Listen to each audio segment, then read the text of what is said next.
참 예수님. 네, 내일까지 쉬는 연휴 기간인데 왜들 이렇게 많이 오셨어요? 네, 어떻게 놀러 가지 않으셨나 보죠?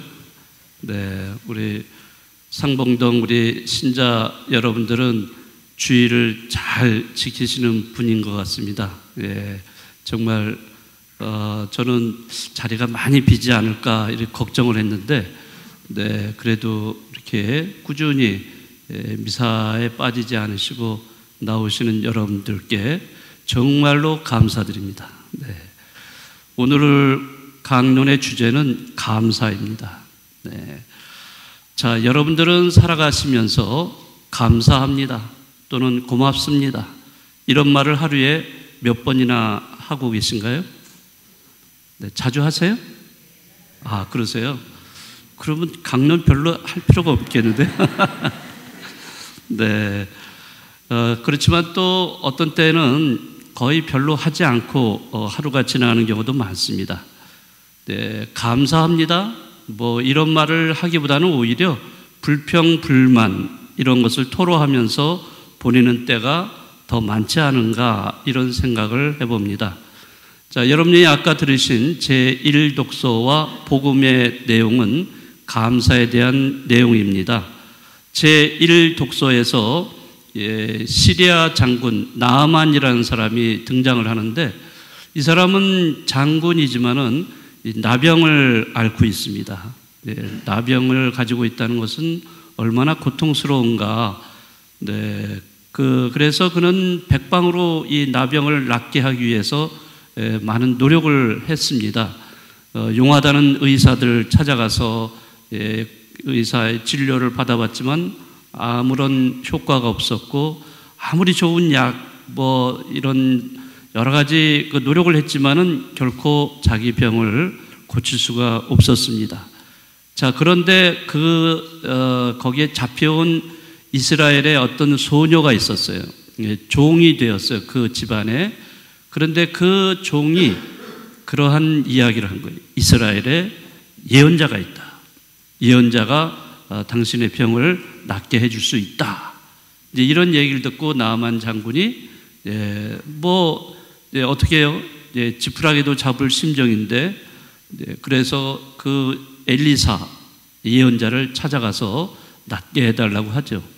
처음에는 이제 그 물속에 물에 들어가서 들어가면 된다라고 이렇게 얘기를 했는데, 너무나 치료 요법이 너무 간단하니까 이 사람이 믿지를 않는 거예요. 그냥 뭐 이런 일이 다 있어 하고서 다시 자기 나라로 돌아가려고 했는데, 이제 자기 아들들이 이렇게 말리고 그러면서 얼마나 쉽습니까? 강물에 들어가 몸을 적시는 것밖에 안 되는데 한번 해보시기 바랍니다. 이렇게 권유를 해서 나아만 장군은 결국에 그 강물에 들어갔는데, 강물에 들어가자마자 나오자마자 몸이 정말 성하게 이렇게 변화가 됐어요.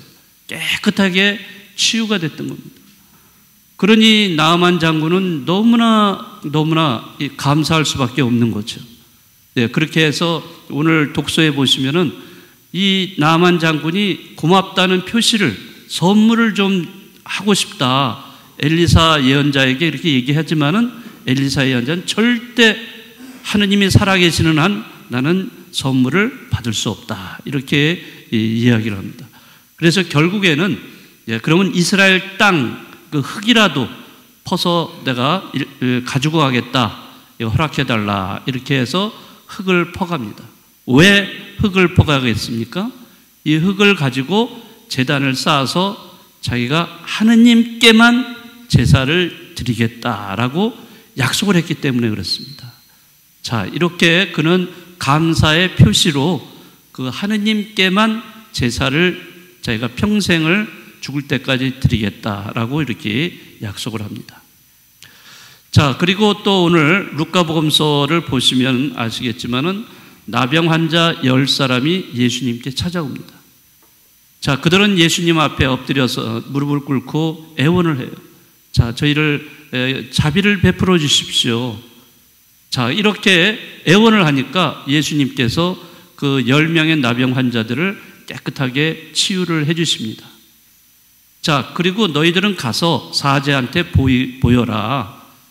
자, 그래서 사제한테 가는 동안 자기들의 몸이 깨끗해졌다는 것을 깨닫게 됩니다. 자, 그런데 문제는 그 이후에요. 나은 다음에 그들은 어떻게 했는가?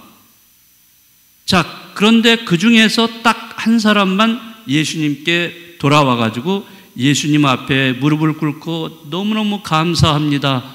예? 그렇게 이렇게 자기 감사함을 표시를 합니다. 예. 자, 그런 사람이 누구냐? 10명 중에 딱 한 사람, 그 사람이 바로 이방인이었어요. 사마리아 사람. 예, 사마리아 사람이었습니다. 자, 그래서 예수님께서는 네 믿음이 너를 구원하였다라고 선언을 해 주십니다. 자, 이렇게 해서 예수님께 감사드린 사람은 육체적으로도 병이 나았긴 했지만은 그러나 그의 영혼도 구원을 받게 됩니다. 그러나 나머지 9사람, 예수님께 오지 않은 9사람은 어떻게 됐을까? 그들은 육체적인 병은 나을 수 있었겠죠. 나았지만은 그들은 영혼은 구원받지 못한 사람이 된 것입니다.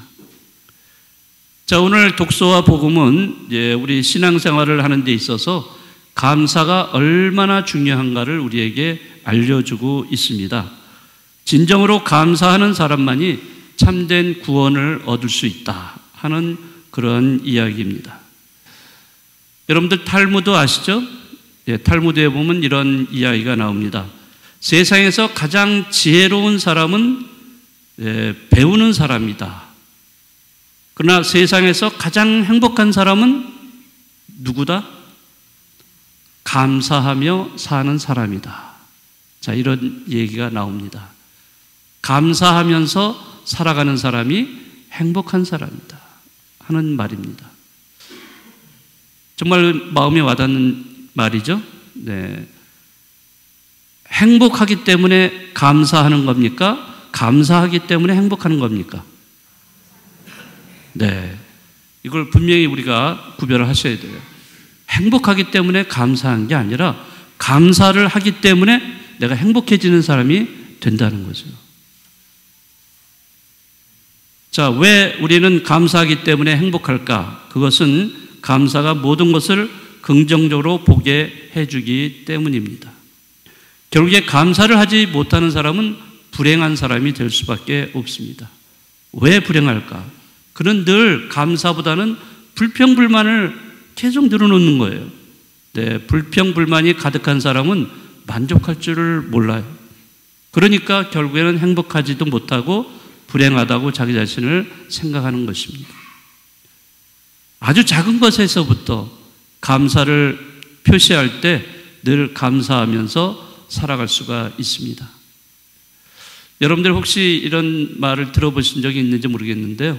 감사의 법칙이라는 말이 있습니다. 감사의 법칙. 그것은 감사를 하면 할수록 감사할 이유가 더 많이 생긴다 하는 법칙입니다. 그러니까 감사를 계속 어떤 상황에서든지 계속 감사를 하게 되면 감사할 게 더 많아지는 거예요. 그게 감사의 법칙입니다. 바로 이 감사의 법칙에 따라서 살아간다면 우리는 더 행복하게 살아갈 수가 있을 것입니다. 만약 예를 들어서 길을 가다가 넘어져도 그래도 이렇게 넘어지는 걸로 그치게 해주시니 감사합니다. 이렇게 우리는 고백할 수가 있죠. 또 몸이 아프다 하더라도 그래도 제가 아플 때 주님께 의지할 수 있게 해주시니 감사합니다. 이렇게 우리는 감사 기도를 바친다면 정말 행복해질 수 있을 겁니다. 사실 우리가 드리는 이 미사도 하느님께 드리는 감사의 제사입니다. 네, 이 라틴어로 말하면 유카리스트라는 말을 사용해요. 미사를. 옛날에는, 지금은 미사라는 말을 사용하고 있는데 그 전에, 예전에는 감사 제사라고 그랬어요. 감사제. 이런 감사를 드리는 거예요. 여러분들이 한 주간 지내고 나서 내가 이렇게 한 주간 동안 잘 지내게 해주신 것에 감사합니다 하는 마음으로 이 성당에 와서 미사를 드리는 겁니다. 감사제예요, 감사제. 어느 책에 보니까 하느님이 계신 곳이 두 군데가 있다 이런 얘기를 하더라고요. 자, 두 군데. 첫 번째 어디일까요? 하느님이 계신 곳? 우리는 뭐라고 부르죠? 네? 사람의 사랑. 네. 하느님 나라. 하느님 나라에 하느님이 계시잖아요. 아닌가요? 하느님 나라를 다른 말로 천국이라 하죠. 네, 천국에 하느님이 계시죠. 물론 우리는 뭐 천국 하면은 뭐 죽어서 가는 곳이다라고 생각을 하기는 하겠는데, 그렇다고 해서 뭐 죽어서만이 천국을 맛보는 건 아니겠죠. 살아서도 우리는 순간순간 천국을 맛볼 수가 있죠. 천국에 하느님이 계시다라고 생각을 하지만은 또 다른 또 하느님이 계신 곳, 바로 어떤 마음? 감사를 하는 마음이에요. 네. 우리 마음에 계시다 하지만은 어떤 때 계시냐면 내가 감사를 드릴 때, 그 감사하는 마음을 가질 때 하느님이 내 안에 계시다는 겁니다. 네. 자, 그래서 감사하는 그 마음, 이것이 얼마나 우리 신앙인들에게 중요한가. 하느님과 우리가 함께 사는 사람들이라면 늘 감사하는 사람이 되어야 합니다. 자, 그런데 감사하는 방법에는 면에는 두 가지가 있을 수가 있어요. 하나는 뭐뭐 때문에 감사합니다 이렇게 할 수도 있고, 또 어떤 때에는 뭐뭐에도 불구하고 감사합니다 라고 이렇게 말을 할 때도 있습니다. 어떤 것이 우리에게 더 신앙인답게 우리가 감사하는 표시가 될까요? 뭐뭐 때문에? 뭐뭐에도 불구하고?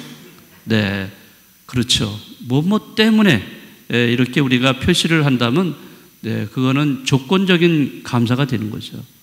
그러나 아무 조건 없이 내가 어떠한 기쁠 때도 좋고, 또 아니면 내가 슬플 때도, 내가 어려움에 처했을 때도, 내가 시련을 당할 때도 감사합니다. 네, 이렇게 우리가 고백을 한다면 그건 진정한 신앙인의 모습이 되지 않을까 생각을 합니다. 자, 네, 여러분들 정말 어려움 속에서도 또 고통 속에서도 하느님께 감사합니다 할 수 있으실까요? 네, 다 하실 수 있죠? 네, 다 함께 주님 감사합니다 한번 외쳐볼까요? 자, 네, 그러면 자, 강론을 끝내면서 감사 기도를 바치겠습니다. 여러분들 끝에서는 주님 감사합니다 이렇게 해주시면 됩니다. 기쁨만 아니라 슬픔도 주님 감사합니다. 성공만 아니라 실패도 주님 감사합니다. 희망만 아니라 절망도 주님 감사합니다. 가진 것만 아니라 없는 것도 주님 감사합니다. 풍족할 때만 아니라 부족할 때에도 주님 감사합니다. 건강할 때만 아니라 아플 때도 주님 감사합니다. 생명만 아니라 죽음도 주님 감사합니다. 때로 넘어지고 지칠 때도 있지만 오늘 주님께 감사함을 표시한 나병 환자처럼 평생 주님께 감사하며 살아가게 해 주소서. 우리 주 그리스도를 통하여 비나이다. 아멘.